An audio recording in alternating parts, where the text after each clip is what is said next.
That turned into a little bit bigger project than I originally intended.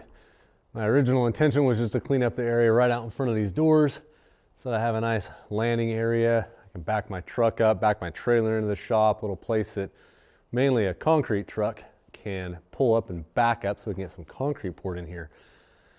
But then I started moving dirt, moved a bunch of dirt out of the side over here where I park my tractors and repositioned that a little bit out in front of the shop here, and then some leveling out the ground out in front of my house. Eventually, I would like to get at least a 10-foot path all the way around my shop.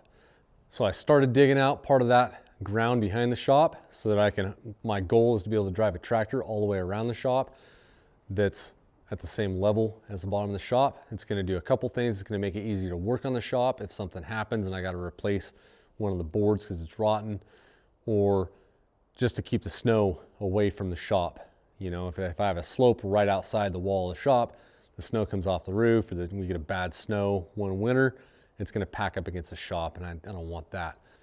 So now this area out in front of the shop is cleaned out and widened out because I took out those 2 oak trees, made that spot a little bit bigger, leveled it out a little bit with some dirt. Concrete truck can maneuver around and back into the shop. We can pour that first slab of concrete right underneath the loft. 48 foot long, 10 foot wide. I am going to dig out around the outside edge, make it as deep as I can with a pickaxe and a shovel without doing too much work. But if I dig it out a little bit more, there's less chance that some squirrels or raccoon or skunk or anything is going to dig underneath that slab and make a nice little home. It's the last thing I want.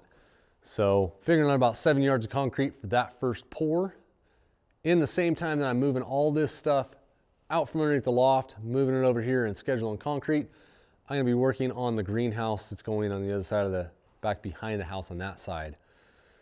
I want to get that greenhouse dug into the ground. I want it dug in 4 foot, and I want to get it dug before summer really sets in and dries the earth out. The ground gets really solid around here. It gets really hard to dig in the middle of summer. So the sooner in the spring that I get a chance to get out there with the backhoe and dig it, the better off I'm going to be, the faster it's going to go. If you're new to the channel, hit that subscribe button and the little bell for notifications so you don't miss the next video that comes out when I pour this concrete and dig out that greenhouse. In the meantime, another video will pop up right over here. Check that video out, and I'll see you next time. Don't forget, go make something.